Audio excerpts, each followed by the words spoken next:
Hospital का environment दिखने में शांत लेकिन अंदर से एक बैटलफील्ड होता है और ये बैटलफील्ड है वो यूंग की जिंदगी का अगला चैप्टर। एपिसोड 2 की शुरुआत होती है नए रेजिडेंट्स डॉक्टर्स के इंटेंस रूटीन के साथ। Sleepless night, never ending shifts और सीनियर डॉक्टर्स का प्रेशर। वो अपने इस रूटीन के चलते इतने परेशान हो जाते हैं कि वो ना अच्छे से खा पाते हैं ना सो पाते हैं।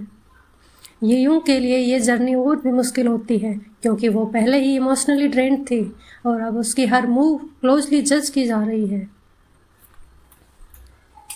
हॉस्पिटल की सबसे स्ट्रिक्ट डॉक्टर म्यूंग वापस आई है और इस बार वो और भी ज़्यादा स्ट्रिक्ट है।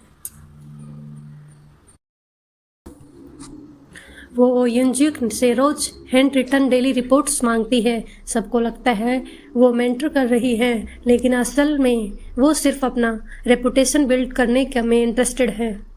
एक दिन वो ये यूं को एक इमरजेंसी सर्जरी कॉल पर बुलाती है लेकिन बाद में क्लेम करती है कि कोई कॉल था ही नहीं।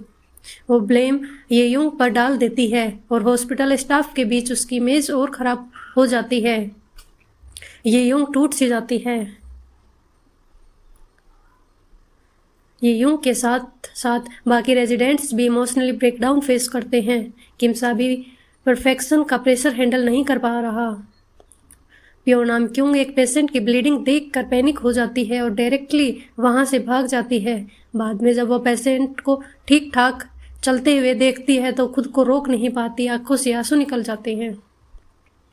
उमजे को सब लोग एक फॉर्मर आइडल के नज़रिए से देखते हैं लेकिन उसके अंदर का रियल डॉक्टर अभी तक प्रूफ नहीं हो पाया है। हर कोई सोचता है क्या मैं ये छोड़ दूँ। टर्निंग पॉइंट फॉर ये यूंग डिसाइड करती है कि वो रेजिडेंसी छोड़ देगी लेकिन जैसे ही वो लिफ्ट की तरफ जा रही होती है एक कोड ब्लू अनाउंस होता है। एक पेशेंट की हालत क्रिटिकल होती है और सब कंफ्यूज्ड होते हैं क्या करें। ये यूं वापस भाग कर उस पेशेंट के पास जाती है। बिना किसी हेजिटेशन के वो पेशेंट को स्टेबलाइज करती है। उसके स्पीड, क्लियरिटी और कंपैशन देखकर सब हैरान रह जाते हैं। ये मोमेंट उसके टर्निंग पॉइंट बन जाता है। लेकिन ट्विस्ट तब आता है जब एक सीनियर डॉक्टर डोवोन सामने आते हैं। जब ये यूंग पर ब्लेम लगता है for something she did not do तो डॉक्टर गो सबके सामने उसका डिफेंस करते हैं। वो साबित करते हैं कि गलती ये यूंग की नहीं थी। ये यूंग की आंखों में आंसू होते हैं, सिर्फ रिलीफ का नहीं बल्कि किसी के सपोर्ट मिलने का इमोशनल कनेक्शन भी होता है। उन दिन दोनों के बीच एक साइलेंट बॉन्ड डेवलप होता है। रेजिडेंसी प्लेबुक का एपिसोड 2 सिर्फ मेडिकल जर्नी नहीं एक इमोशनल था जहां हर डॉक्टर चाहे वो नए हो या एक्सपीरियंस्ड अपने अंदर का फियर्स से लड़ रहे हैं। और ये यूं जो पहले डाउट और गिल्टी से भरी हुई थी अब धीरे धीरे अपनी आइडेंटिटी वापस पा रही है। और गोडोवोन का साथ क्या ये सिर्फ प्रोफेशनल सपोर्ट है या शायद एक न्यू लव स्टोरी का शुरुआत।